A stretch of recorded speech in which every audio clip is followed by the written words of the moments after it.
ভবমহাদাবাগ্নি নির্বাপনম শ্রেয়কৈরবচন্দ্রিকা বিতরণম বিদ্যাবধূ জীবনম আনন্দাম্বুধিবর্ধনম প্রতিপদম পূর্ণামৃত আস্বাদনম সর্বাত্মস্নপনম পরম বিজয়তে শ্রীকৃষ্ণ সংকীর্তনম।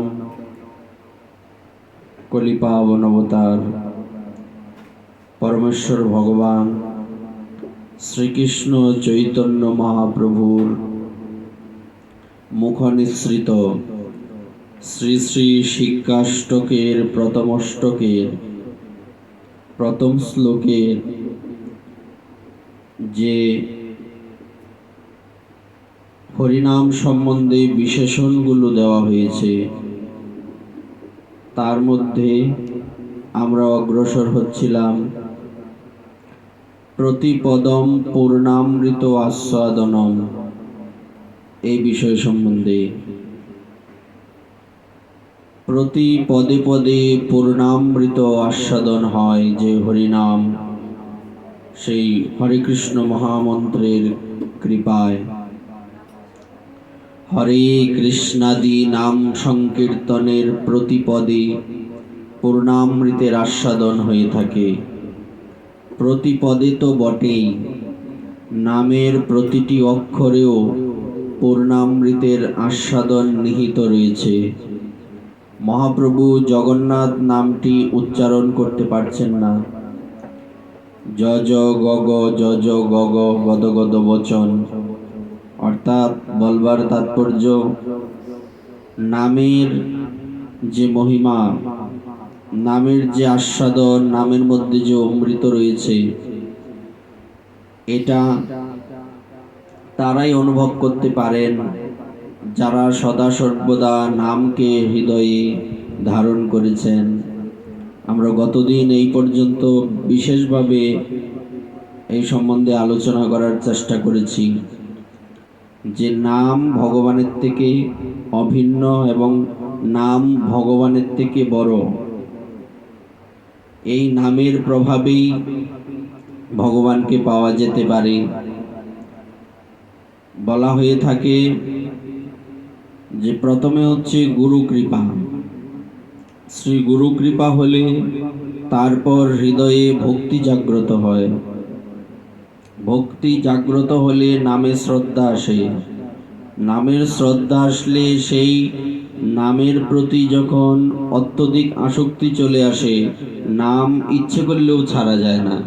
হরে কৃষ্ণ চলতেই থাকবে, এটা বন্ধ হবে না। হরে কৃষ্ণ চলতেই থাকবে। এই যে একটা অভ্যাসের মাধ্যমে নামের ভেতরে বা গভীরে প্রবেশ করার বিষয়টা, এই অবধি যখন চলে যাবে তখন আর কোনোভাবেই নামকে ভুলে থাকা সম্ভব নয়। স্বাভাবিক অবস্থায় সাধারণ ভক্তবৃন্দ, আপামর জনসাধারণ যারা সবেমাত্র হরিনামকে আশ্রয় করেছেন, তারা হরে কৃষ্ণ এই নাম কীর্তন করতে করতে একটা সময় দেখা যাবে যে নাম পুরো শ্রদ্ধা সহকারে মুখ থেকে নির্গত হচ্ছে না। নাম শ্রবণে বা নাম কীর্তনে তেমন আগ্রহ দেখা যাচ্ছে না। এটা কখনো কখনো হয়ে থাকে পূর্ব জন্মের অপরাধের কারণে। আর সামনের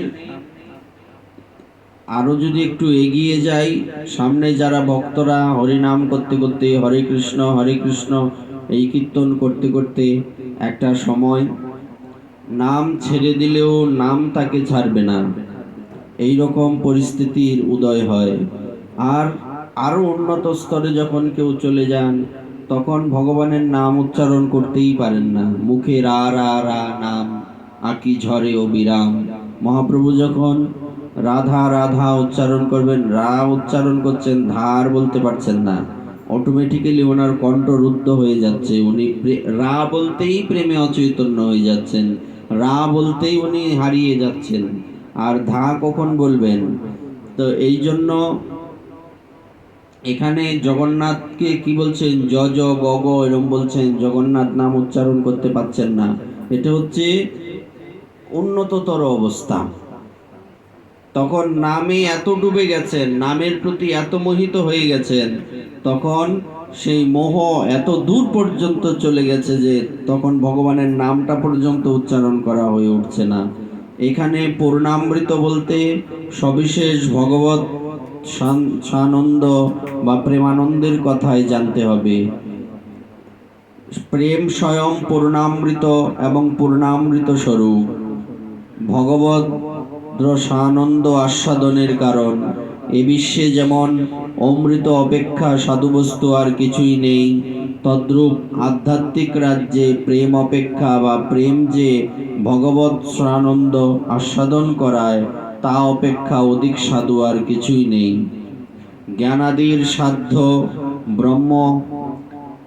ব্রহ্মানন্দাদিরও অপূর্ণ, কারণ তাতে আস্বাদনের বৈচিত্র্য বা চমৎকৃতি নেই। এটা আমরা বিস্তারিত আগে বলেছি যে ব্রহ্মানন্দের মধ্যে শুষ্ক বিষয় রয়েছে, এখানে রস নেই, কিন্তু নামের মধ্যে যে রস রয়েছে সেই রসটা আস্বাদনের চমৎকৃতি বৈচিত্র্য বিশেষভাবে পরিলক্ষিত হয়। পরিশেষে আস্বাদন ও আস্বাদক এক হয়ে যাওয়া। শেষে কি হয়? আস্বাদ্য, যাকে আস্বাদন করা হয়, আস্বাদক, যিনি আস্বাদন করেন, এবং আস্বাদন হরিনাম। তিন ব্যক্তি তো, যিনি হরিনাম করছেন, যিনি হরিনাম স্বয়ং, আর হরিনামের যিনি প্রভু, এই তিন এক হয়ে যায় তখন। নাম নামই অভিন্ন না। হরে কৃষ্ণ যে আমরা বলছি, এই কৃষ্ণ নাম আর কৃষ্ণ তো অভিন্ন, কোনো পার্থক্য তো নেই। এবার অন্তিম স্তরে দেখা যায় এই দুটোর পাশাপাশি যিনি হরিনাম করছেন তিনিও ভগবানের সাথে একাকার হয়ে যান। অর্থাৎ একাকার হয়ে যাওয়া মানে একসাথে মিশে যান না, একাকার হয়ে যান মানে দুটো হৃদয় এক হয়ে যায়। যখন দুটো হৃদয় এক হয়ে যায় তখন আর দুইয়ের মধ্যে কোনো ভেদ থাকে না। যেমন আমাদের একজন গুরু ভাই আছেন,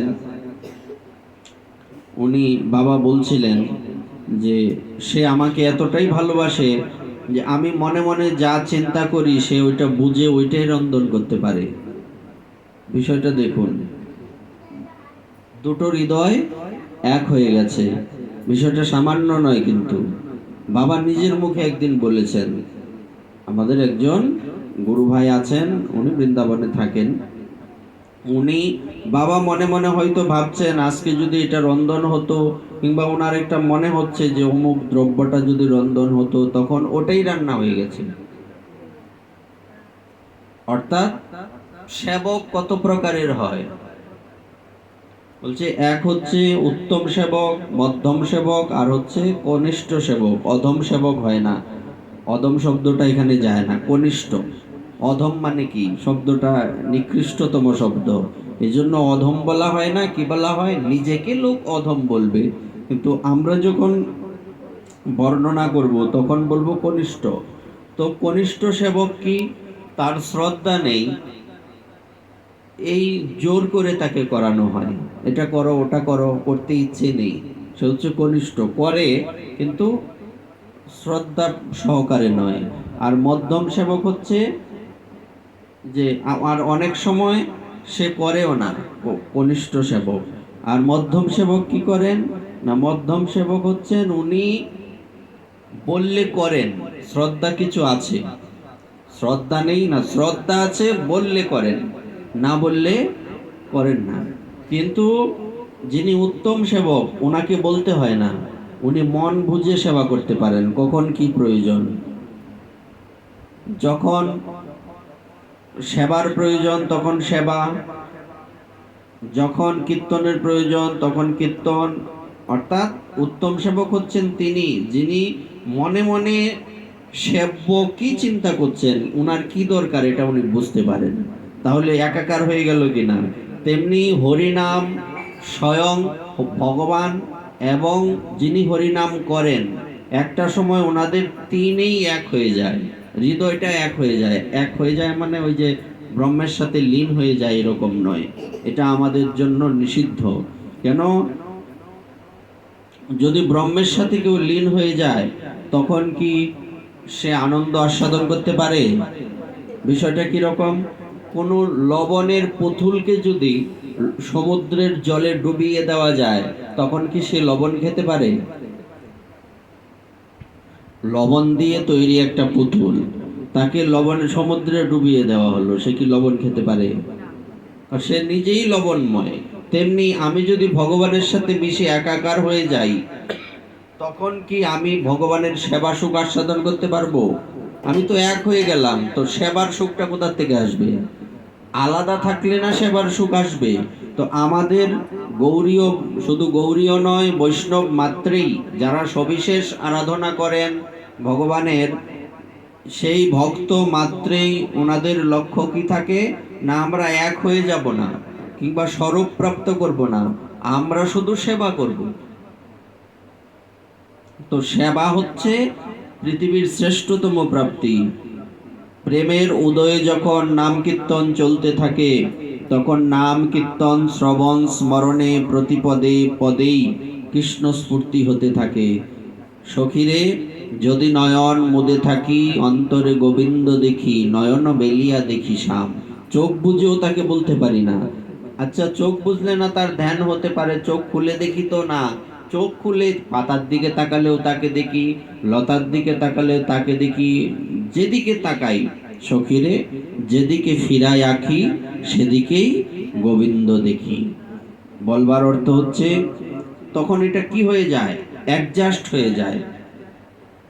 কখনো কখনো এই সুইচগুলি দেখবেন, আমাদের ওই সামনের সুইচটা এরকম, এই যে এই দিকেরটা যেটা ওই দিকের লাইট, এই সুইচটা এদিক ওদিক হয় না, একদম কি ডাইরেক্ট হয়ে গেছে, মানে অটো কি হয়ে গেছে, এই চালু হয়ে আছে, এটার বন্ধই হয় না, ওই সুইচটার মতো হয়ে যাবে তখন, মানে অটো চলছে। অর্থাৎ ধরুন চালু হয়েছে না, এটা ওদিকে উপরে নেওয়া যাচ্ছে না, এটা এখন নেওয়া যাচ্ছে, ওটা নেওয়া যাচ্ছে না, তখন এই একাকার হয়ে যাওয়া মানে এইরকম হয়ে যাবে, হ্যাং হয়ে যায় না মোবাইল, কখনো কখনো মোবাইল হ্যাং হয়ে গেলে কি হয়, কাজ করে না, একটা টিপ দিলে আরেকটা চলে যায়। তেমনি যখন কেউ হরি নামের মধ্যে ডুবে যাবে, ভগবত সেবানন্দে ডুবে যাবে, তার জীবনটা এরকম হয়ে যাবে, সে তার মধ্যে আর কিছু প্রবেশ করতে পারবে না, ঢুকতে পারবে না। দৃষ্টান্ত কি? দৃষ্টান্ত স্বরূপ বলা হচ্ছে, এক মাতাজি গ্রামে বাস করেন।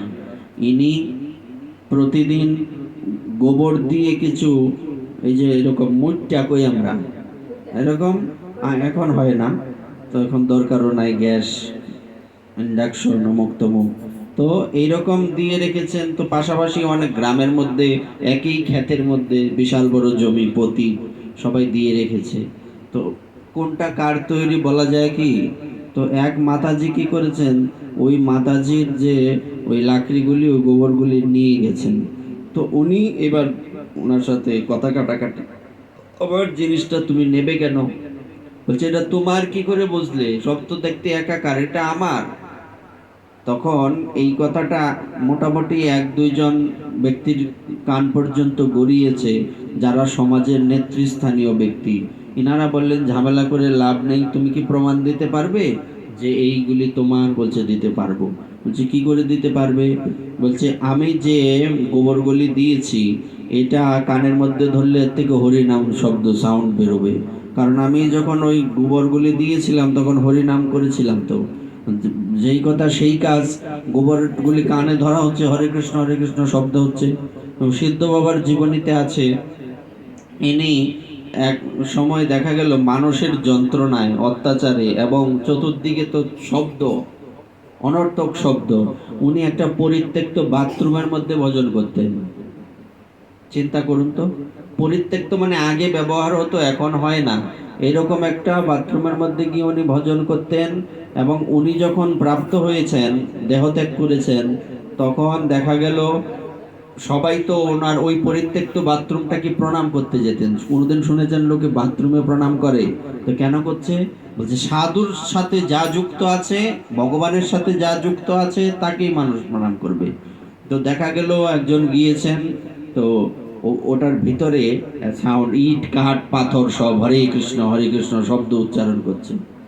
ব্যক্তি চলে গেছেন কিন্তু শব্দটা প্রতিধ্বনির মধ্যে ওই জায়গাটা চিন্ময় হয়ে গেছে। তো এই জন্য বলা হয়েছে প্রকৃত সাধু যেখানে যাবেন সেই জায়গাটা বৃন্দাবন হয়ে যাবে, ওই জায়গাটা আর স্বাভাবিক থাকবে না। তো ওনারা হচ্ছেন ওই স্তরের সাধক, ওনারা তো সাধু হয়েছেন পরবর্তীতে, ওনারা সাধক নন।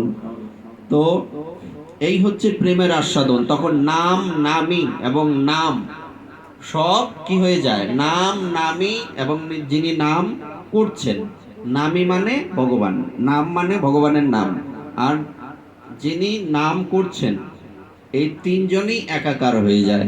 এমনকি বলা হয় নাম নামি এবং নাম দাতা, নাম কে দেন, শ্রী গুরুদেব, ইনাদের মধ্যে কোনো ভিন্নতা হয় না, তখন চারই এক হয়ে যায়। আমরা কালকে চারটি তত্ত্ব বলছিলাম, কি কি? গুরুদেব, ভক্তি দেবী, তারপর গুরুদেব, ভক্তি দেবী, নাম, ভগবান, এই চারটি তত্ত্ব বলছিলাম। তো আজকের তার চারটি তত্ত্ব একটু মিলান। গুরুদেব, তারপর নাম, নাম নামই ভগবান, আর হচ্ছেন যিনি নাম করছেন, এই চারের মধ্যে ভিন্নতা নেই, সব একাকার। প্রেম পূর্ণ চিত্তে নামানুবৃত্তি শ্রীকৃষ্ণাকর্ষিণী হয়ে থাকে, অর্থাৎ যার হৃদয়ে প্রেম জেগেছে সেই ব্যক্তিকে ওই নাম আকর্ষণ করতে থাকে। আর যারা সাধারণ তাদের নাম করতে মন চায় না, কখনো মনে হয় না আজকে একটু পরে করি, এরকম মনে হয় না। আজকে নাম যারা নবীন ভক্ত ওনারা চিন্তা করেন যে নাম তো করি আজকে, আজকে একটু পরে করি, শরীরটা ভালো লাগে না। অথচ যারা প্রকৃত ভক্ত ইনারা, ইনাদের ওই শরীর ভালো না লাগলে আরো বেশি হরিনাম করবেন, অসুস্থ থাকলে আরো বেশি হরিনাম করবেন, হরিনাম ছাড়বেন না। ওই তখন কি হয়, যিনি, যার হৃদয়টা নামে প্রেমে পূর্ণ হয়ে গেছে, নামানুবৃত্তি শ্রীকৃষ্ণাকর্ষিণী হয়ে থাকে, তো শ্রীকৃষ্ণকেও উনি আকর্ষণ করতে পারেন, ইনি শ্রীকৃষ্ণকে আকর্ষণ করতে পারেন। নাম তো নরমালি নাম আমাদের আকর্ষণ করবে, অপরাধ হৃদয়ে থাকলে নাম আকর্ষণ করে না, আর অপরাধ শূন্য হলে নাম আমাদের আকর্ষণ করবে। কিন্তু ওই উন্নত স্তরের সাধু যারা, তারা কৃষ্ণকে আকর্ষণ করেন। চিন্তা করা যায় বিষয়গুলি, কান টানলে কি হয়। তো নাম করতে করতে নামে যখন কারো যথেষ্ট প্রেম হয়ে যায়, তখন ওই নামীকে যিনি নাম করছেন উনি আকর্ষণ করেন, উনি ইচ্ছে মতো ওনাকে পরিচালনা করতে পারেন।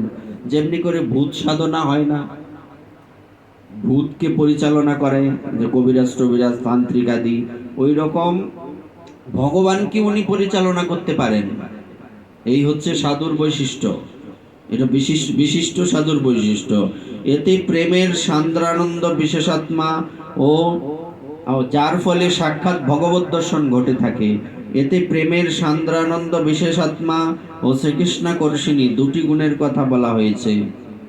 সর্বাত্ম স্নপনম, সপ্তম বিশেষণ হচ্ছে সর্বাত্ম স্নপনম। তখন ভগবানের রূপ রস গন্ধ স্পর্শ শব্দ সায়রে নাম সাধকের সর্বেন্দ্রিয় মন বুদ্ধি শুদ্ধ আত্মা পর্যন্ত অশেষ বিশেষে অবিস্মাত হয়। অর্থাৎ এখানে বলা হয়েছে তখন ওই পরিস্থিতি যখন চলে আসে সে সময় কি হয়, ভগবানের রূপ রস গন্ধ স্পর্শ শব্দ, এই যে পঞ্চ বিষয়, এইগুলি সাধকের সর্বেন্দ্রিয়, প্রত্যেকটা ইন্দ্রিয়। যেমন এক সাধকের, এক সাধুর জীবনী আমরা পাই, এনার নামটা মনে পড়ছে না। এই সাধু উনি কোমাতে আছেন, আইসিইউর মধ্যে থাকে না, অচৈতন্য অবস্থায়, ওই কোমার মধ্যে দেখা গেল উনি, ওনার কাছে একজন সাধু গিয়েছেন। একজন সাধু অসুস্থ, আরেকজন সাধু দেখতে যান না, তো দেখতে গিয়েছেন। এই সাধু হচ্ছে সমসাময়িক, অর্থাৎ প্রায় বন্ধুস্থানীয়, কিন্তু একজন আরেকজনকে বড় দেখেন। সাধুর বৈশিষ্ট্য কি, একই বয়স, সমসাময়িক, ভজন প্রায় সমান বা বেশি, কার কেমন ভজন বলা যায় না, কিন্তু একজন আরেকজনকে কেমন দেখবেন, বড় দেখবেন। তো উনি প্রণাম করেছেন, তো এই কোমায় থাকা অবস্থায় উনি চরণ সরিয়ে ফেলেছেন। বিষয়টা বুঝতে পারছেন আপনারা? উনি কিসে আছেন? কোমাতে আছেন, আইসিইউর মধ্যে। ইনি কি করেছেন, ওই সাধু যখন প্রণাম করেছেন ওই আইসিইউতে কোমাতে থাকা অবস্থায় উনি পা সরিয়ে ফেলেছেন। আশ্চর্য সবাই, তার ডাক্তার বলছে কিভাবে সম্ভব?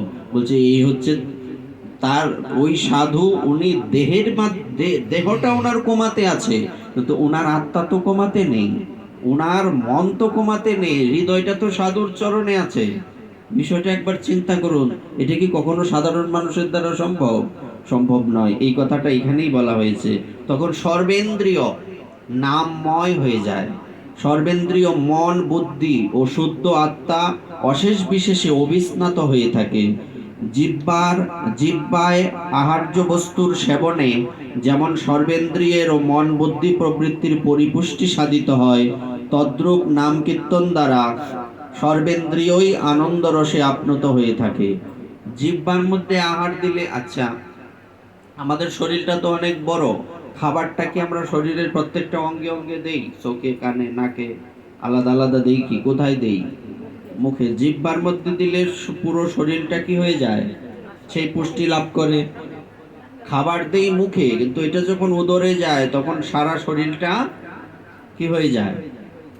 ওইটা, ওই যে খাবারের যে কি বলে বিকার, খাবার পর যে এটার থেকে পুষ্টি আদি এগুলি আসে কিনা, সারা শরীরে ছড়িয়ে পড়ে।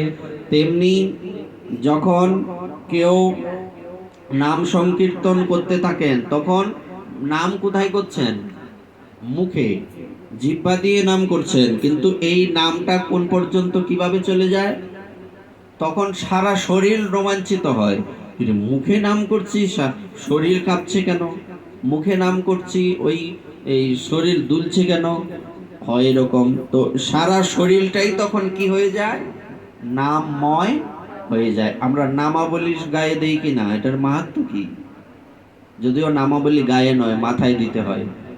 কারণ নামাবলী যখন আপনি গায়ে দেবেন তখন সেটা আপনার নিচে পড়ে যাবে, তখন ওই নামের অপরাধ হবে। নামাবলী গায়ে নয়, মাথায় দিতে হয়। জপান্নিক করার সময় নামাবলীটা কোথায় দেবেন? মাথায়। একখান নামাবলী মাথায় বাইন্দা রে ভাই, আছে? গায়ে দিছে? কি বলছে? আমরা ঘরে ঘরে হরি নাম বিলাই। শুন, কি একটা কীর্তন অনেক দিন আগে ওই ছেলে ছোটবেলায় শুনতাম, এসব এখন হয় না। যারে মাথায়, হ্যাঁ আছে না, এটা কি এক কান রামা বললি মাথায় বাইন্দা রে ভাই, বলছে কি না? আমরা যখন আন্নিক করি তখন নামাবলীটা কোথায় দেই? নামাবলীটা কোথায় দেই? মাথায় দেই কি না? তো এই মাথার মধ্যে নামাবলী দিতে হয়। এই পর্যন্ত আসুক, এই পর্যন্ত আসুক, সমস্যা নেই, কিন্তু নিয়ম হচ্ছে কোমরের নিচে যাবে না। কিন্তু আপনি যখন গায়ে দেবেন কোমরের নিচে যাবে কিনা, অপরাধ হবে কিনা? না, এই একই। নাম লেখা থাকা মানেই এটা নামাবলী। নামাবলী, নাম, অনেক নাম লেখা থাকে। হরে কৃষ্ণ থাকতে পারে, রাধে রাধে থাকতে পারে, এই শ্রীরাম নাম থাকতে পারে, কিংবা স্বস্তিক চিহ্ন থাকতে পারে, কোনো চিত্রপট আদি। আমরা তো চিত্রপটের জপথলি ব্যবহার করি না, করি? কেন করি না? কারণ এই এই যে এখানে চিত্রটা অঙ্কিত আছে, এর আর কৃষ্ণের মধ্যে কোনো তফাৎ আছে? এখানে যদি মহাপ্রভুর চিত্র থাকে, এই চিত্র আর মহাপ্রভুর মধ্যে পার্থক্য আছে কি? এই জন্য কখনোই নাম লেখা কিংবা কোনো চিত্রপট আদি যেই জপথলির মধ্যে আছে সেটা ব্যবহার করা যাবে না। তারপর ওই নামাবলী কিভাবে ব্যবহার করব? মাথায় দেব, তারপর সরিয়ে রাখবো। আরো আছে অনেকে দেখবেন পাঞ্জাবি গায়ে দেয়, ওম লেখা থাকে, হরিনাম লেখা থাকে, স্বস্তিক চিহ্ন থাকে, এগুলি ব্যবহার করা যাবে না।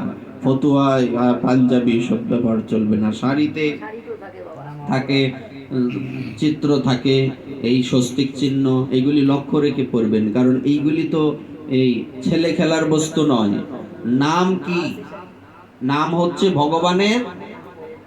ভগবানের থেকে বড়, তাই নয় কি? তো আপনি কি আপনার ভগবানকে এখানে যেখানে সেখানে রাখতে পারবেন? তো আপনি নামটাকে কিভাবে রাখছেন? এই জন্য সাবধানতা অবলম্বন করতে হবে। নাম তো কি বলছি? তো নামাবলী যখন দেয়, তো এমনকি আমরা যখন তিলক করি তখন শরীরে নাম চিহ্ন ধারণ করি না?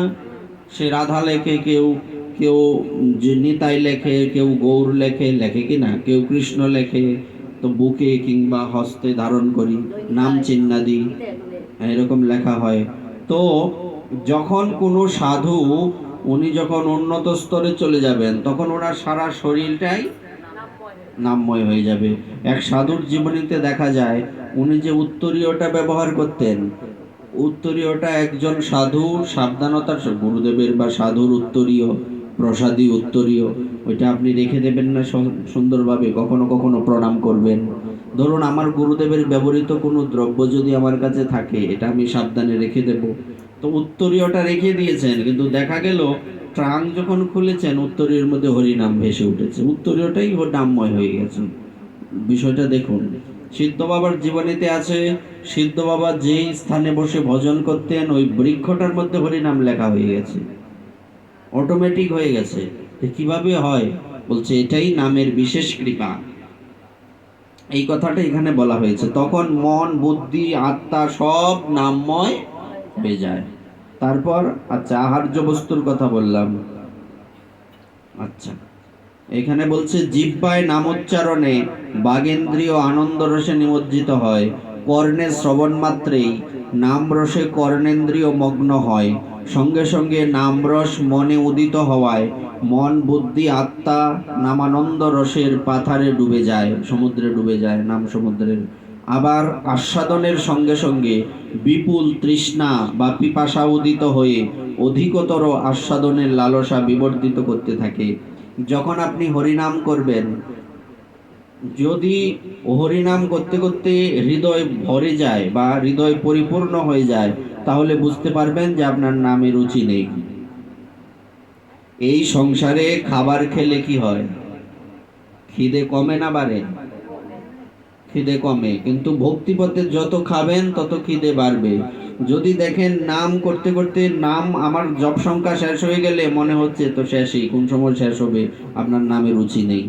আর যখন মনে হবে নাম সংখ্যা কি আছে, জপ করতেই থাকি করতেই থাকি, যখন আমার সময় হবে তখন অটোমেটিক হয় বন্ধ হবে, নয় থাকবে। এমনকি মালা ছেড়ে দিলেও তখন হরিনাম বন্ধ হবে না। তো এখানে বিপুল লালসা, অধিকতর আস্বাদনের লালসা বিবর্ধিত হতে থাকে। তখন মনে হয় তুণ্ডে তাণ্ডবিনী রতিম বিতনুতে তুণ্ডাবলী লব্ধয়ে কর্ণক্রোর করম্বিনী ঘটয়তে কর্ণাভ্যুদেভ্য স্পৃহাম চেত প্রাঙ্গণ সঙ্গিনী বিজয়তে সর্বেন্দ্রিয়ানাম কৃতিম নো জানে জনতি জনিতা কিয়দ্বীরমৃতই কৃষ্ণেতি বর্ণদ্বয়ী।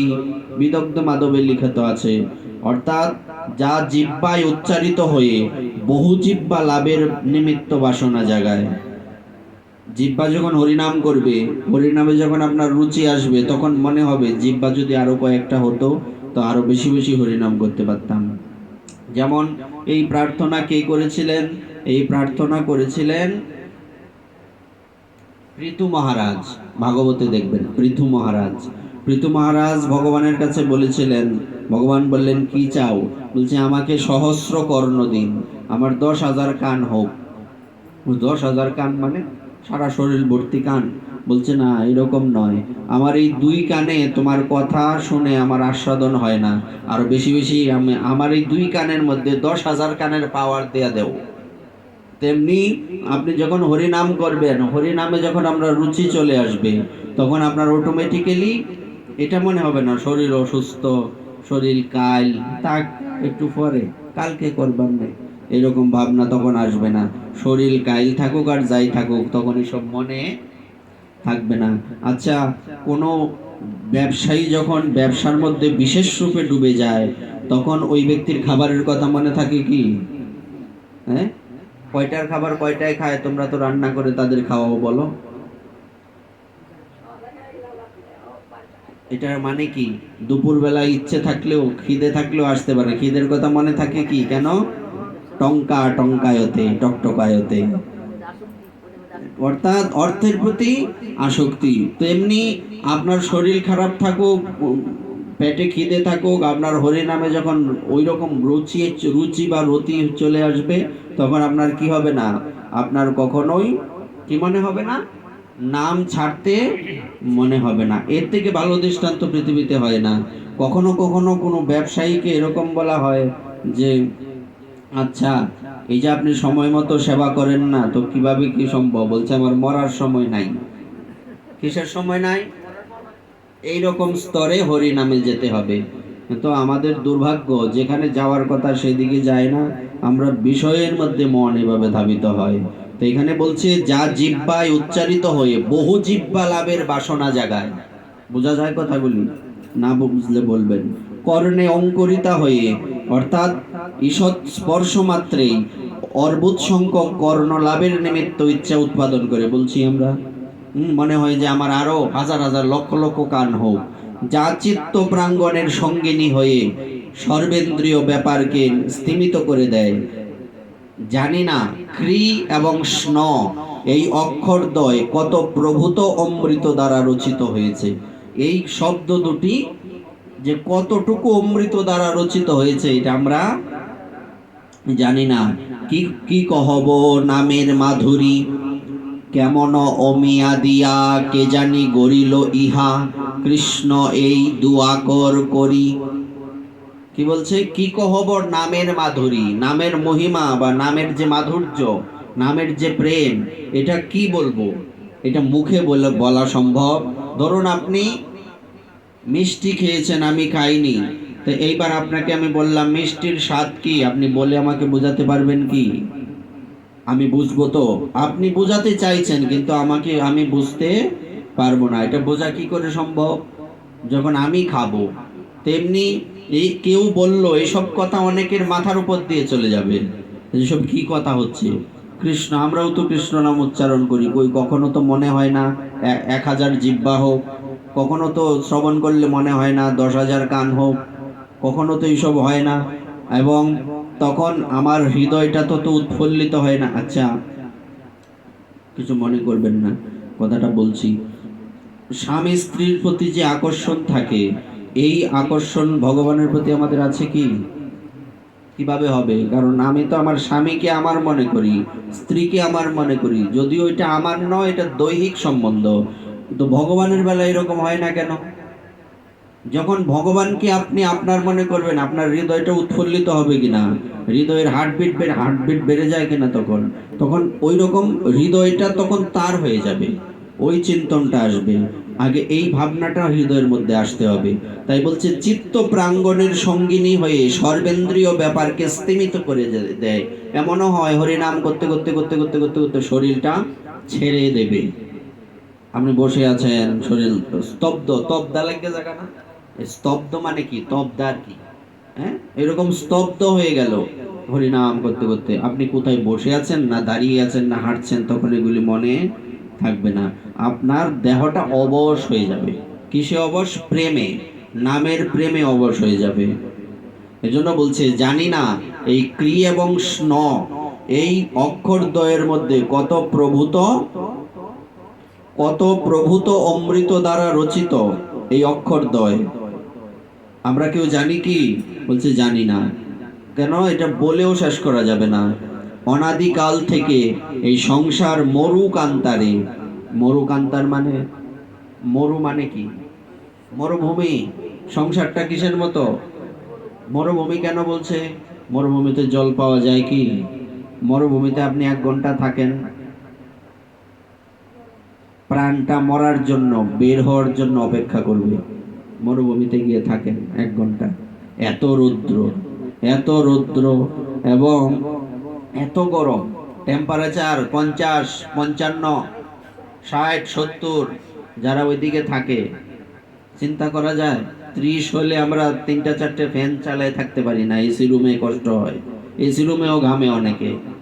কিন্তু ওখানে দেখুন 50, 60, 70, এই ওই জায়গায় আপনি টিকতে পারবেন কি? সম্ভব? তো সংসারটা ওই রকম মরুভূমির মতো, মরুকান্তার। হ্যাঁ, এখানে এই যে মরুভূমি কিরকম, মরুভূমিতে কি পাওয়া যায় না? জল পাওয়া যায় না, ছায়া পাওয়া যায় না, ঠান্ডা পাওয়া যায় না। তেমনি সংসার রূপী মরুভূমিতে ভগবত ভক্তি পাওয়া যায় না। সংসার তোমাকে ডুবিয়ে রাখবে কিসের মধ্যে? তখন আমাকে চেষ্টা করতে হবে। যেমন মরুভূমির মধ্যে কেউ যদি ভুলক্রমে আটকে যায়, সে কি করে? চেষ্টাটা কি করে? বাঁচার জন্য বাঁচার চেষ্টা করে, হেল্প মি, কেউ কেউ আছো কি না, আমাকে রক্ষা করো, বাঁচাও ইত্যাদি। তো ওখানে সে চেষ্টা করতে থাকে বাঁচার জন্য। তো আমাদের কি করতে হবে? আমরা যে সংসার রূপী মরুভূমির মধ্যে আছি, আমাদেরও চেষ্টা করতে হবে বাঁচার জন্য, এখান থেকে বের হওয়ার জন্য চেষ্টা করতে হবে, নতুবা এই জীবনটা কাজে লাগবে না। কারণ আমার প্রাণটা অধিক অধিক মানে অধিকতর এবং অতীব গুরুত্বপূর্ণ। এই এই জীবনটার অনেক মূল্য। যেমন ছোট বালক বালিকারা মানব জীবনের সার্থকতা বুঝে কি? তাদের জোর করে পড়াতে হয়, পড়রে পড়রে কেন না? এরা তো জানে না যে ভালোভাবে পড়াশোনা করলে কি হয়, কারণ তাদের মাথার মধ্যে এই বিষয়টা ঢুকে না। তেমনি সংসারে জীব সংসারের মধ্যে ডুবে থাকতে থাকতে ওই তাদের সারাদিন বললে কি হবে? এই প্রসাদ পাও, এই ভগবানের ভজন করো, এই হরিনাম করো, এই পাঠে যাও, গুরুদেবের সেবা করো, এই বলতে বলতে বলতে বলতে এদের সব মাথায় ঢুকে না। কেন? ওই আস্বাদন নাই তো তাদের। তো সংসারী জীবেদের মধ্যে আগে এটা ঢুকাতে হবে। ভাইরাস যেরকম ইনজেকশনের মাধ্যমে দেওয়া যায়, বিভিন্নভাবে দেওয়া যায়, বাতাসের মাধ্যমে ভাইরাস ছড়ায়, তো হরি নামের যে মাধুর্য ওইটা ওইভাবে ঢুকিয়ে দিতে হবে সবার মধ্যে, সবার ভেতরে, যাতে এটা বিশেষ রূপে প্রতিফলিত হয়। তখন কি হয়? অনাদিকাল থেকে এই সংসার মরুকান্তারে ভ্রাম্যমান, আমরা সংসার রূপী এই মরুভূমিতে কি ভ্রমণ করে বেড়াচ্ছি। প্রতিনিয়ত ত্রিতাপ জ্বালায় দগ্ধ জীবের দেহ মন প্রাণ ও সর্বেন্দ্রিয়ের প্রতিটি অণু পরমাণুকে পরমানন্দ রসে আপ্লুত করতে পারে একমাত্র শ্রীকৃষ্ণ নামামৃত রস, আর কিছু করতে পারে না। শ্রীল সনাতন গোস্বামী পাদ লিখেছেন, একস্মিন্দ্রিয়ে দ্রিয়ে প্রাদুর্ভূতম নামামৃতম রসই আপ্লাবয়তি সর্বেন্দ্রিয়ানি মধুরৈর নিজই। বৃহৎ ভাগবতামৃতে নামামৃত রস একটিমাত্র বাগেন্দ্রিয়ে প্রাদুর্ভূত হয়ে স্বীয় মাধুর্য রসে সমদয় ইন্দ্রিয়কেই আপ্লাবিত করে থাকে। এই রূপে শ্রীকৃষ্ণ নাম কীর্তন প্রতিনিয়ত সর্বোৎকর্ষে বিজয় লাভ করছেন। পরম বিজয়তে শ্রীকৃষ্ণ সংকীর্তনম। নামামৃতের রস একটিমাত্র বাগেন্দ্রিয়ে প্রাদুর্ভূত হয়ে, এক এক বাক মানে কথা বলা, জিহ্বার কথা বলছে, বাগেন্দ্রিয় মানে জিহ্বা। নিজে নিজে পড়ো, অর্থ বুঝবা কিনা? বোঝা যায় সব। এই জন্য নিজে নিজে বাড়িতে ডাক্তারি বই এনে পড়ে রুগী মেরে ফেলতে হবে, অপারেশন করতে গিয়ে হবে না। নামামৃত রস একটি মাত্র বাগেন্দ্রিয়ে, এটা কেমন কথা? বাগেন্দ্রিয়, বাক শব্দের অর্থ কি? বয়কার ক, নিচে অসন্ত আছে। বাক শব্দের অর্থ কথা। তো এই বাগেন্দ্রিয়, তো বাগেন্দ্রিয় মানে জিহ্বা। নামামৃত রস একটি মাত্র জিহ্বায় প্রাদুর্ভূত হয়ে স্বীয় মাধুর্য রসে সমুদয় ইন্দ্রিয়কে আপ্লাবিত করে, সারা শরীরটাকে নাড়িয়ে দেয় কিনা। আপনি বসুন শান্ত মনে ঠান্ডা মাথায় একটানা হরে কৃষ্ণ কতক্ষণ চালান, দেখবেন শরীরটা কেমন হয়ে যায়, নিজেরাই বুঝতে পারবেন। এরূপে শ্রীকৃষ্ণ নাম কীর্তন প্রতিনিয়ত সর্বোৎকর্ষে বিজয় লাভ করছেন। পরম বিজয়েতে শ্রীকৃষ্ণ সংকীর্তনম। জীব যতই পাপ তাপাদির চরম স্তরে পৌঁছাক না কেন, দীনজন বিষয়ে পরম দয়াল শ্রীকৃষ্ণ নামের কীর্তনেই তারা সর্ববিধ কল্যাণ লাভ করে, অর্থাৎ ভগবত প্রেম এবং তার প্রেম সেবানন্দ লাভ করে ধন্যাতি ধন্য হয়ে থাকে। ছিল স্বরূপ দামোদর রায় রামানন্দের নিকট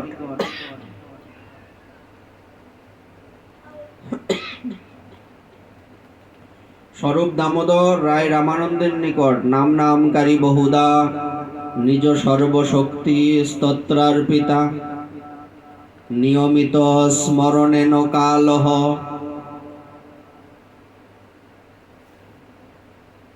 এতাদৃশী তব কৃপা ভগবন মমাপি দুর্দৈবমিদৃশ মিহাজনী নানুরাগ।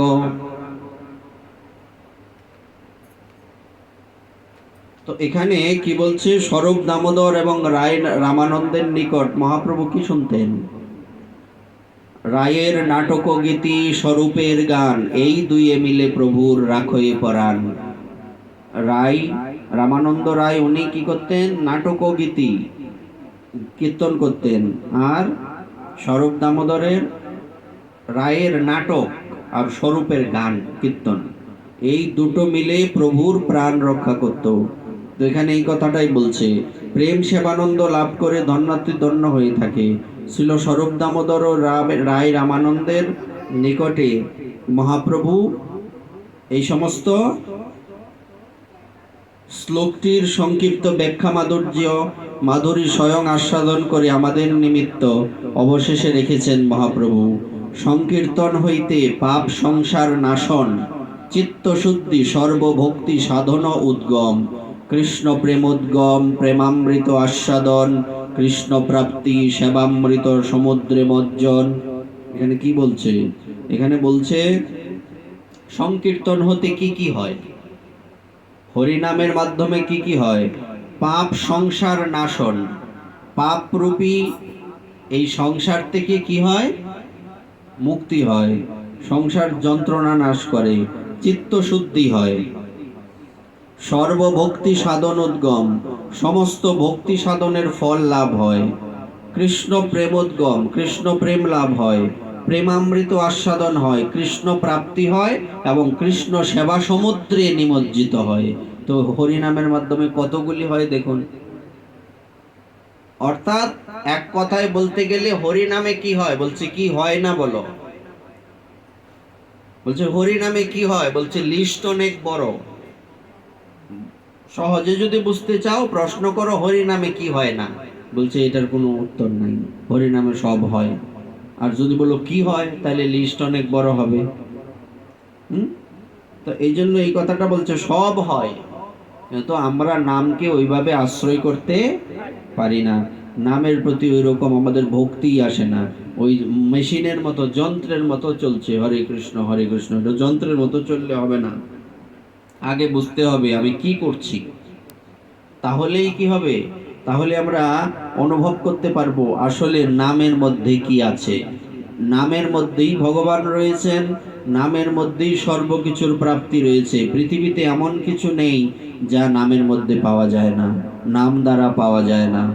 এই জন্য মহাপ্রভু শিক্ষাষ্টকের প্রথম অষ্টকে বিশেষভাবে এই নামের কয়েকটি বিশেষণ আমাদেরকে শিক্ষা দিয়েছেন, প্রদান করেছেন। এখানে চেতদর্পণ মার্জনম ভব মহাদাবাগ্নি নির্বাপনম, শ্রেয় কৈরব চন্দ্রিকা বিতরণম, বিদ্যাবধূ জীবনম, আনন্দাম্বুদিবর্ধনম, প্রতিপদম পূর্ণামৃত আস্বাদনম, সর্বাত্মস্নপনম, পরম বিজয়তে শ্রীকৃষ্ণ সংকীর্তনম। সেই সংকীর্তন বিজয় লাভ করুক, সেই সংকীর্তন যারা করেন তাদের বিজয় হোক, সেই সংকীর্তনে যারা নিমজ্জিত হয়েছেন তাদের বিজয় হোক, যারা সংকীর্তন করছেন তাদের বিজয় হোক, যারা করছেন না করবেন তাদের বিজয় হোক। এই যে এখানে বলা হয়েছে হইয়াছেন আর হবেন যত মহাপ্রভুর দাস, যারা হয়েছেন তাদের বন্দনা করা হচ্ছে, যারা হবেন আজকের থেকেই তাদের বন্দনা করা হচ্ছে। আপনি কার নিন্দা করবেন? বিষয়টি একবার ভাবুন তো, যারা হরিনাম করছে না তার নিন্দা আপনি করতে পারবেন? কেন পারবেন না? কারণ এখানে গ্রন্থে তাদেরও বন্দনা করা হচ্ছে। এই কলিযুগের স্পেশালিটি কি? কলিযুগের বিশেষত্ব হচ্ছে পূর্ব যুগে আপনি একটা কর্ম করলেন, করার পর এটা 100% কমপ্লিট হলে তারপর লেখা হবে আপনি কমপ্লিট করেছেন। কিন্তু এই কলিযুগে আপনি মনে মনে চিন্তা করলেই হয়ে যায়, আর করলে কি হবে?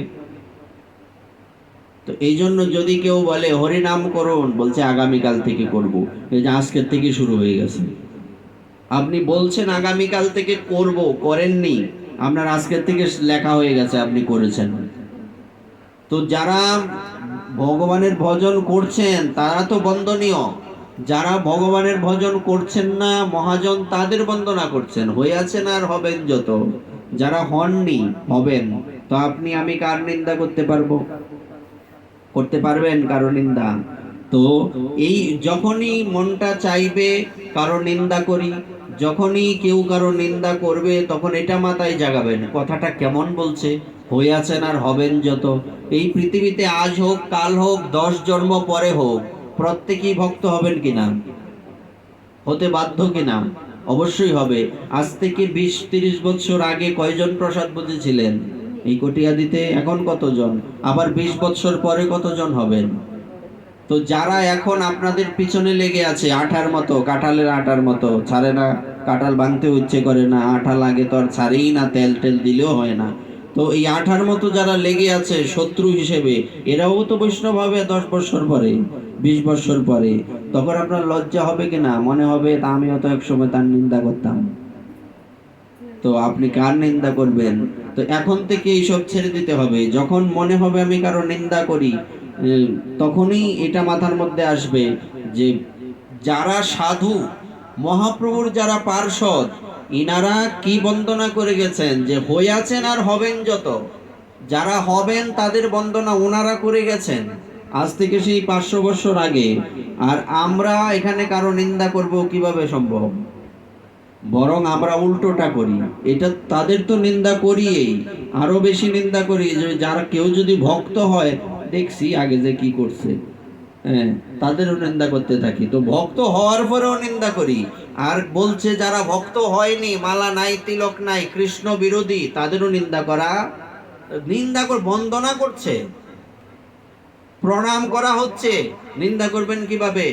আপনি আপনার গুরুদেবের নিন্দা করেন কি? কেন করেন না? গুরুদেবের নিন্দা করবেন আজকের থেকে। যেখানে গুরুদেবের নিন্দা হয় ওখানে যাবেন, ও নিজেরটা শত্রু আনা, পরের গুরুদেব কিচ্ছু না, নাকি? এই ভাবনাটা আসলেই সমস্যা। গুরুদেব মানে সবাই আমার। হ্যাঁ, প্রভুপাদ জয়ন্ত গোস্বামী আমার গুরুদেব, আমার গুরুদেব আমার গুরুদেব, ওনার গুরুদেব ওনার গুরু, আমার গুরুদেব, সারা পৃথিবীর সব গুরুদেবই আমার গুরুদেব। কেন? গুরু মাত্রেই একের গুরু, জগতের গুরু। চৈতন্য চরণ ভজে যেই জন, তাহারও চরণ সেবী। বৈষ্ণব চরণ করিব বন্ধন, শ্রীগুরু চরণ ভাবি। বোঝা গেল? যখন আমি বৈষ্ণবকে প্রণাম করব, তখন আমি কি বলবো, কি ভাববো? আমি আমার গুরুদেবকেই প্রণাম করছি। তো এই বিষয়টা যদি আমাদের মধ্যে না আসে, আমরা এক থাকতে পারবো? কোনোদিন সম্ভব? হ্যাঁ, আগে এটা আমাদের মাথায় আনতে হবে, সবাই আমার, আমি সবার, আলাদা তো কেউ নয়। তো নিন্দা কার করবেন? নিন্দা করার সুযোগ আছে কি? নিন্দা শুনলে মনে হবে আমি স্নান করব এখন, কেন আমার অপরাধ হয়েছে। আমাকে কেউ গুরুদেব পরের কথা, বৈষ্ণব পরের কথা, যারা ভগবানের বিরোধিতা করছেন তাদেরও নিন্দা করার সুযোগ আমাদের নেই। আমাদের যারা 14 গোষ্ঠীর ঠাকুর, ঠাকুর মহাশয় থেকে শুরু করে ওনারা নিজেরা বন্দনা করে গেছেন তাদের, যারা পরে ভক্ত হবেন।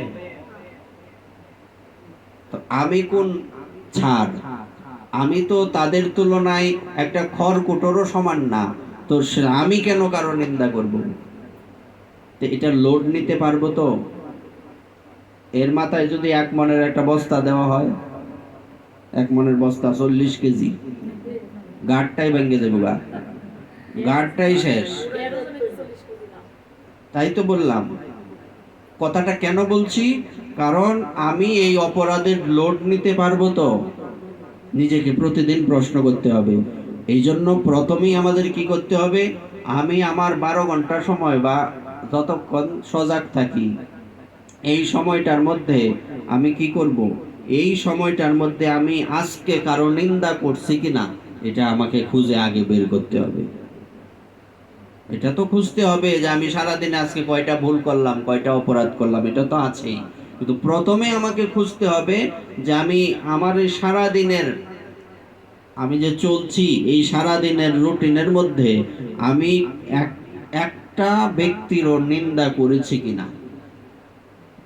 এইটা এরকম খুঁজে খুঁজে খুঁজে খুঁজে একজন বলছিলেন, প্রভুপাদ ভাগবত কিশোর গোস্বামী, উনি বলছিলেন একদিন যে একজনের নিন্দা না করলে আমার ভাতই হজম হয় না পেটে।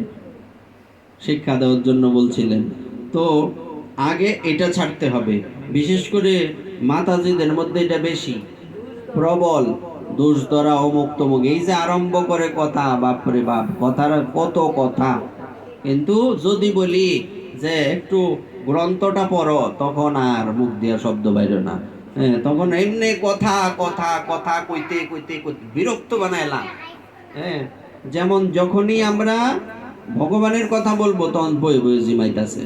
যদি কারো এরকম অন্য কোনো প্রসঙ্গ চলে আসে, মানুষের প্রসঙ্গ, এমনি জিয়া উঠে। যে ওই যে ইয়ে পূজার, বিপদ নাশিনী পূজা জিও জিও করে জিও মাথা লাগাই দিছি, মনে আছে? ডাকাইতে যখন গলা কাটতেছে, এই তো আমরা ছোটবেলা শুনছি। হ্যাঁ, এখন এগুলি হারিয়ে গেছে, এখন হয় না। আসলে মানুষ এখন অলস হয়ে গেছে। হ্যাঁ, সবাই তো আর বৈষ্ণব না। অনেকে বলে যে আমরা ভক্তিপথে আসার পর অনেক পুজোই ছেড়ে দিছি, এটা আলাদা বিষয়। কারণ গোবিন্দের পূজা করলে সবার পূজা হয়, কিন্তু যারা নিত্য প্রসাদ পায় না তারা তো একটু এসব বেশি করতে পারো। এটা আমরা গিয়া দেখলেও তো ভাল লাগে, আগের কথাগুলি মনে পড়ে।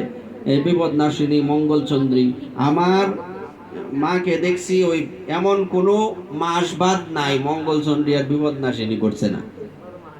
12 মাসেই কিছু হইলেই মঙ্গলচন্ডী, কিছু হইলেই বিপদ নাশিনী। কেন বলছি? ওই যেমন ওই যে গলা কাটার পরে জল দিছে, জিও জিও জুইয়া উঠছে, তো আমরা জুইয়া উঠি কোন সময়? মানুষের নিন্দা শুনলে। আন কথার মধ্যে আমরা জিয়া উঠি।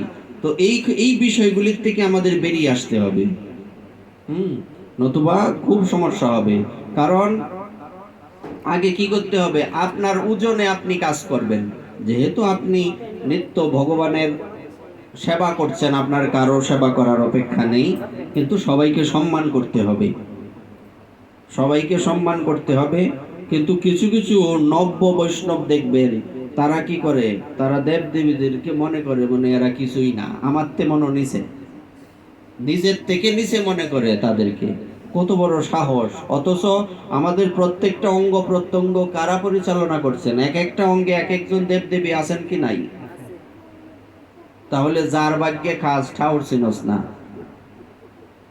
হ্যাঁ, আর 2 টাকার ফিতর লয়ে ঠাউর ঠাউর করার যে একটা অভ্যাস, এগুলির থেকে আমাদের বেরিয়ে আসতে হবে। আগে সবাইকে ভালোবাসতে শিখুন। দেবতা তো পরের কথা, আমাদের শাস্ত্র তো বলছে প্রত্যেকটা প্রাণীকে ভালোবাসতে হবে। এই যে নাম কীর্তনের আগে বিশ্ব শান্তি ও জীবের মঙ্গল কামনায়, মানুষের লিখছে, এন নাই, আমি দেখাইছি আর কি। বিশ্ব শান্তি ও জীবের মঙ্গল কামনায় মানুষের লিখছে। আমাদের পার্শ্ববর্তী ধর্মে দেখেন শুধুমাত্র তারাই যাইব স্বর্গে, আর সব গাঙ্গে দাবাই চাইছে। হ্যাঁ, কিন্তু আমাদের সমাজে আমরা যখন কোনো অনুষ্ঠান করি কি লিখি? আমরা শুধু মুমিনদের ডাকি না, আমরা ডাকি বিশ্ব শান্তি ও জীবের মঙ্গল কামনায়, মানুষের না। জীব বলতে অকর পশু পাখি গাছ গুছ শুদ্ধা, বৃক্ষলতা শুদ্ধা। পৃথিবীর ইতিহাসে আমাদের ধর্ম শ্রেষ্ঠ হবে না, কোন ধর্ম শ্রেষ্ঠ হবে, কিন্তু এটা তো আমার গ্রন্থে থাকলে হবে না, আমার জীবনে আনতে হবে। তো আপনি প্রত্যেকটা জীবকেই ভালোবাসবেন, সম্মান করবেন, তো আপনি নিন্দা করার সুযোগ কই? আর দেবতাদেরকে ছোট মনে করার তো প্রশ্নই ওঠে না। প্রশ্ন উঠে কি?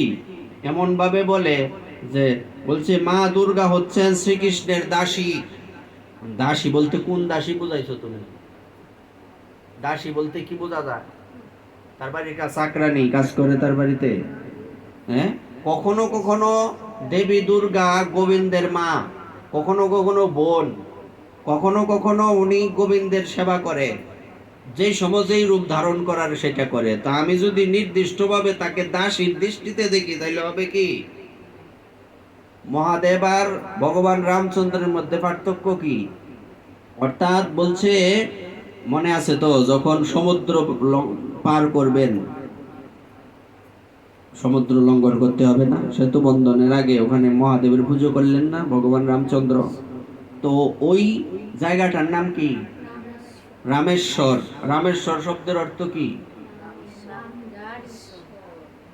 এইবার লক্ষণজি বলছেন যে দাদা, এই বিগ্রহের নাম, এই মহাদেবের নাম বা এই জায়গার নাম রামেশ্বর কেন দিলেন? লক্ষণ জিজ্ঞেস করছেন ভগবান রামকে। তো ভগবান রামচন্দ্র কি বলছেন? কি বলছেন উনি? রামের যিনি ঈশ্বর তিনি হচ্ছেন রামেশ্বর। রামের যিনি অর্থাৎ আমি রাম, আমার যিনি ঈশ্বর। কার পূজা করছে এখানে? মহাদেবের পূজা করছে। এইবার পার্বতী দেবী জিজ্ঞেস করছে, প্রভু আমাদের ভগবান এটা কি বলেন? তখন মহাদেব হাসতে হাসতে বলছেন যে আমার প্রভু কত চতুর দেখো। এটার অর্থ এরকম হয় না, এটার অর্থ হচ্ছে রাম যার ঈশ্বর। তাহলে উল্টোটা কেমন হলো? ভগবান রামচন্দ্র বলছেন রামের যিনি ঈশ্বর, এ হচ্ছে রামেশ্বর। আর ভগবান শিব বলছেন কি, রাম যার ঈশ্বর, এ হচ্ছে রামেশ্বর। তো তুমি কারে ভগবান কইবা? কাকে বলবা? এজন্য আগে হীনমন্যতা ত্যাগ করতে হবে। কেউ ছোট নয়, কেউ বড় নয়। কখনো কখনো ভগবান রামচন্দ্র, ওনার ঈশ্বর হচ্ছেন শিব, আবার কখনো কখনো শিবের ঈশ্বর হচ্ছেন রাম। তো দুইজনের মধ্যে আসলে কোনো পার্থক্যই নাই। একটা শরীরের একটা বাম ভাগ আর একটা ডান ভাগ। আমার এই ডান দিক আর বাম দিকের মধ্যে পার্থক্য কি? একটা দিক না থাকলে একটু অবসলিত তো চলতে পারো না, আর যদি নাই থাকে অর্থাৎ দুয়ে কোনো ভিন্ন নেই। এজন্য কখনো কখনো ওই দিন বলছিলাম যে ভগবান একই গর্বে, যশোদা মাতার গর্বে উনি কৃষ্ণ রূপে এবং সাক্ষাৎ দেবী রূপে দুইজনে একই গর্বে যমজ রূপে জন্মগ্রহণ করেছেন। এটা কি ভাবছো তুমি? এক মাতৃগর্ভে যদি দুইজন থাকতে পারে, দুইজনে মারামারি নাই, তো তুমি কেন মারামারি করতে যাও যে কেউ মায়ের ভক্ত তাদের সাথে, কেউ শিবের ভক্ত তাদের সাথে? এখন প্রশ্ন হচ্ছে কে কিভাবে কার আরাধনা করলো, শাস্ত্রীয় বিধান মেনে করলো কিনা, এটাও তাদেরই ব্যাপার, আমাদের ব্যাপার না। কেননা আমি নামে মাত্র বৈষ্ণব, বেশে বৈষ্ণব, কিন্তু বৈষ্ণব হতে পারছি না। হ্যাঁ, এটা আগে চিন্তা করতে হবে, আমাকে বৈষ্ণব হতে হবে। আমি আগে আমার চিন্তা করি না, আমি আরেকজনের চিন্তা করি কেন? যে মা বলি চায় না কিন্তু তারা বলি দেয়, তারা তো প্রকৃত মায়ের ভক্ত না। আমার এটা বলার তো দরকার নাই, আমি কি প্রকৃত শিব বিষ্ণু ভক্ত? প্রশ্ন করো নিজেকে, কি কথা ঠিক আছে কিনা? তাই আমার আর তার মধ্যে পার্থক্য কি? হেও মরা আমিও মরা, তো দুইটা তো ভাই, দুই ভাই হই, তো যা কাজ্যা করবা কার লগে? কথাটা ঠিক মিলছে কিনা? সুতরাং আমরা যাতে এই হীনমন্যতায় না ভুগি।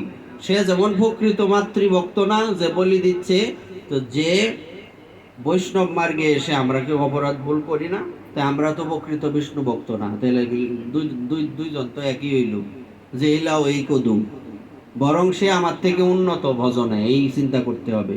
কাজে কাউকেই ছোট করা যাবে না, কাউকেই এই হেয় প্রতিপন্ন করা যাবে না। কেননা আমাদের বৈষ্ণবীয় সংস্কৃতি কি? শুধু বৈষ্ণবীয় নয়, আমাদের সনাতন ধর্মের বিশেষ শিক্ষা কি? প্রত্যেক জীবকে সম্মান করতে হবে। প্রত্যেক জীবের মধ্যে বসুদৈব কুটুম্বকম, সারা পৃথিবীটা এক পরিবার, শুধু মানুষ না, শুধু মানুষ না, প্রত্যেকটা জীব সহ সারা পৃথিবী একটা পরিবার। আমাদের প্রভু হচ্ছেন ভগবান। তো তুমি কাকে ছাড়বে, কাকে ধরবে? কাকে ছাড়বে, কাকে ধরবে? সুতরাং যদি নাম আমাদের হৃদয়ে আমরা গ্রথিত করতে চাই, নামকে আমাদের হৃদয়ে স্থান দিয়ে সেই নামের প্রভাবে আমার মানব জীবন ধন্য করতে চাই, আগে নিজেকে পরিবর্তন করতে হবে। তাইলে পরিবর্তন করব তারপরে নাম করব, বিষয়টা আবার এরকমও না। নাম করতে থাকবো কিন্তু পরিবর্তনও প্রতিদিন করতে হবে। এটার দিকে দৃষ্টি রাখতে হবে যে আমি কালকের থেকে আজকে একটু এগিয়ে গেছি না পিছিয়ে গেছি, এই প্রশ্ন প্রতিদিন নিজেকে করতে হবে, তাইলে আর কিছু দরকার নাই। তাহলে অটোমেটিকই কি কোনটার পর কোনটা করতে হবে ভগবান ঢুকিয়ে দেবেন ভেতরে। দদামি বুদ্ধি যুগম তম যেন মাম উপয়ান্তিতে। ভগবান বলেছেন কেউ যখন আমার চরণে শরণ গ্রহণ করে তখন আমি তাকে বুদ্ধি দান করি। আছে না গীতাতে? বুদ্ধি কাকে দেবেন? যখন আমি চিন্তা করবো, দেখিছে আমি সামনে যাইতাছি না পিছিয়ে যাইতাছি, তখন অটোমেটিক্যালি বিবেক থেকে আসবে উত্তর। দুটো বিষয়, একটা হচ্ছে মন আর একটা হচ্ছে বিবেক। আমি কার কথায় চলবো? বিবেকের কথায় চলতে হবে, মনের কথায় আমাকে চললে হবে না। অন্তরাত্মার কথা শুনতে হবে। তখন আমি ঠান্ডা মাথায় জিজ্ঞেস করব নিজেকে যে আজকে আমি কি কি ভুল করছি খুঁজে বের করো তো। তখন অটোমেটিকই নিজের দোষগুলি আসবে। তখন এইগুলি সমাধান করতে করতে তোমার সারাদিন চলে যাবে। অন্যের নিন্দা কখন করবে? ওই যে ব্যবসায়ীরা বলে আমার মরার টাইম নাই। খাবার তো পরের কথা, আমার মরার টাইম নাই। তেমনি আমাদেরও মরার টাইম নাই। মৃত্যু যে ভজন করতে করতে কখন চলে আসবে এটা ভক্ত জানে না। মিলাও তো, দুইটা মিলছে কিনা? কারণ সে ভজন করতে করতে ভগবানের লীন, ভগবানের চিন্তা করতে করতে ভগবানময় হয়ে গেছেন। তো সেই ভক্তের তো কোন সময় মৃত্যু আসবে, কিভাবে আসবে, তার খেয়ালই থাকবে না। থাকবে কি? তো তার মৃত্যুটা তো বিড়ালের বিড়ালের বাচ্চা ধরার মতো, ইঁদুর ধরার মতো না। একই দাঁত দিয়ে কামড় দিয়ে ধরে তো। ডাক্তারের ফ্যাট কাটা আর রোগীর ফ্যাট কাটা তো এক না। তেমনি ভক্তের মৃত্যু আর অভক্তের মৃত্যুও এক না। কারণ সে ভগবানের চিন্তা করতে করতে নিজেকে ভগবানময় করে ফেলেছেন। সেই জন্য সে ভগবানের নামের প্রভাবে সে তার মৃত্যু কখন হয়ে গেল সে নিজেও বুঝতে পারবে না। অথচ তার কিন্তু ভজন রানিং চলছে, হয় নাম করছে। এমনও দেখা গেছে যে কেউ নাম করতে করতে দেহ ত্যাগ করেছেন, এমনও দেখা গেছে কেউ ভগবানের জন্য রান্না করতে করতে দেহ ত্যাগ করেছেন, এমনও দেখা গেছে। হ্যাঁ, বহু আমি দেখেছি ব্যাসাসনে কৃষ্ণ কথা বলতে বলতে শেষ। আমাদের এক গুরু ভাই ব্যাসাসনে পাঠ করতে করতে এনেই শেষ। তো এত বড় ভাগ্য কয়জনের হয় ভগবানের কথা বলতে বলতে সব ভক্ত সম্মুখে? হ্যাঁ, তো এরকমও ইতিহাস আছে। সুতরাং বলবার অর্থ হচ্ছে আমরা যাতে এটা মাথায় রাখি যে আগে আমাকে পরিবর্তন করতে হবে। পরিবর্তনের দরকার না? পরিবর্তনই সংসারের নিয়ম। গীতার সারাংশের শেষ লাইন পরিবর্তনই। পরিবর্তন যদি সংসারের নিয়ম হয় তা আমি নিয়ম করতেছি, করা উচিত না। এই জন্য কালকে থেকে এইটা আমাদের সকলের প্ল্যান করা উচিত যে এই মুহূর্ত থেকে, কালকে থেকে নয়, যে আমি দেখব যে আমাকে কি করে পরিবর্তন করা যায়। কাল কেউ যদি কালো হয় তখন সে নানা রকম এই মুখে কত কিছু দিয়া বলে সাদা হয় না, পরিবর্তনের চেষ্টা তার। হ্যাঁ, মুখের মধ্যে যদি কোনো দাগ টাগ থাকে, হাজার হাজার টাকা নষ্ট করে এই দাগ সরানির লেগে, কিন্তু অন্তরের মধ্যে যে তোমার দাগ এটা কেটা সরাইবো? ভগবান সরাইবো? ভগবান তোমার বাড়ির সাহর? ভগবান তোমারটা তোমাকে সরাতে হবে, কিন্তু কিভাবে সরবে? ভগবানের নামের মাধ্যমে। ভগবান সরাইতো না, কিন্তু শক্তিটা উনি দেবেন।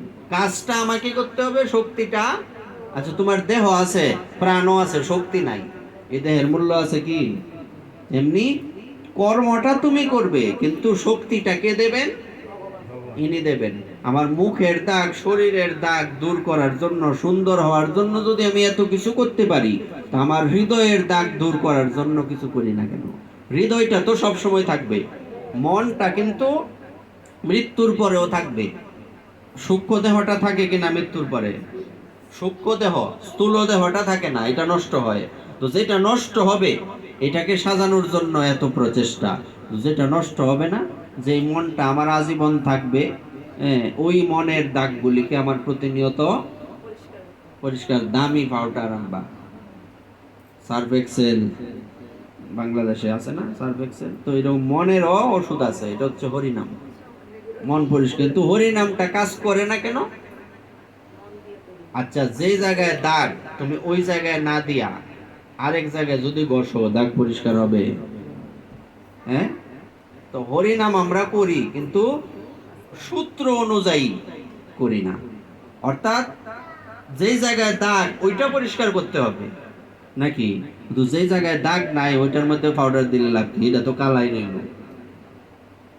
তেমনি হরিনাম যে আমরা করি, তাই হরিনামই আমাদের হৃদয় ইয়ে করবে, পবিত্র করবে, কিন্তু হরিনামটা যথাযথ জায়গায় তো দিতে হবে নাকি? এখন যদি পায়েসের মধ্যে চিনির জায়গায় লবণ দেও, নেত্রকোনায় ঘটনা ঘটছে, সব মানুষটা করছে, শেষ, সবই তো শেষ। পায়েসের মধ্যে চিনির জায়গায় বলো হরি হরি বল, শেষ। তো বলবার অর্থ হচ্ছে, কথাটা কেন বললাম, আমার শুধু পাউডারটা জায়গা মতো দিতে হবে। হরিনাম রূপী যে মহা ওষুধ, এটা এখন এই ভইয়ে দিতে হয়। ওষুধ খাওয়ার জিনিস, তুমি যদি কানও ডালো, নাকের মধ্যে যদি দেও, তাহলে লাভ হবে? হ্যাঁ, চোখের মধ্যে যদি দেও, আরে খাওয়ার ওষুধ চক্ষু দেও কি করতাম, তেমনি আমার হরি নাম করছি, এই হরি নামের প্রভাব আমার মধ্যে পড়ছে না কেন? ওই হরি নামটা ঠিক মতো হচ্ছে না, সূত্র মিলে না, তাই না? সূত্র মিলাইতে হবে। তা আমাদের আলোচনা এখানে বিশ্রাম। আগামীকাল আমরা মহাপ্রভুর মুখনিসৃত শিক্ষাষ্টকের দ্বিতীয় অষ্টকে প্রবেশ করব।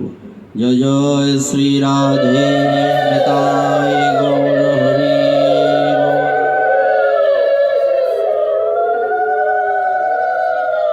আমাদের কালকে কি মনে আছে? কালকে কি?